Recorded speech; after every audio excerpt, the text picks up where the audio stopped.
Etorix 120, etoricoxib 120 SK pharmaceutical limited বাজারজাত করেছেন। বাংলাদেশের সবচাইতে স্বনামধন্য প্রতিষ্ঠান এসকে বাংলাদেশ লিমিটেড এটা বাজারজাত করেছেন। এটি অতিরিক্ত যাদের দাঁতের ব্যথা, দাঁতের মাড়ি ফোলা, দাঁতের অপারেশনের পরবর্তী ব্যথায় এটা নির্দেশিত। 16 বছরের ঊর্ধ্বে যারা, তারা এই ওষুধটি সেবন করতে পারবেন প্রতিদিন একটি।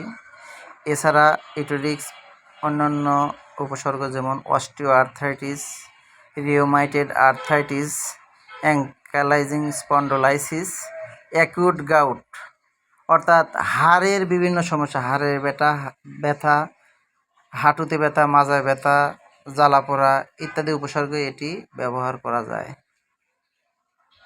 তবে যে সব ওষুধ, যে কোনো ওষুধ রেজিস্টার ডাক্তার ব্যতীত ওষুধ সেবন করা উচিত নয়। ওষুধের মাত্রা প্রাপ্তবয়স্ক 16 বছরের ঊর্ধ্বে। এটি অস্টিও আর্থ্রাইটিস রোগীদের জন্য 30 মিলিগ্রাম দিনে একবার। কিছু কিছু রোগীদের ক্ষেত্রে এর মাত্রা বৃদ্ধি করে 60 মিলিগ্রাম দিনে একবার গ্রহণ করা যায়। গ্রহণ করলে ভালো ফল পাওয়া যায়। রিউমেটয়েড আর্থ্রাইটিস রোগীদের জন্য 90 মিলিগ্রাম দিনে একবার।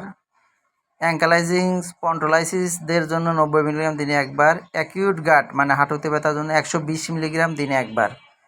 সার্জারির পরে দাঁতের ব্যথার জন্য 90 মিলিগ্রাম দিনে একবার, সর্বোচ্চ 3 দিনের মধ্যে সীমাবদ্ধ রাখা উচিত।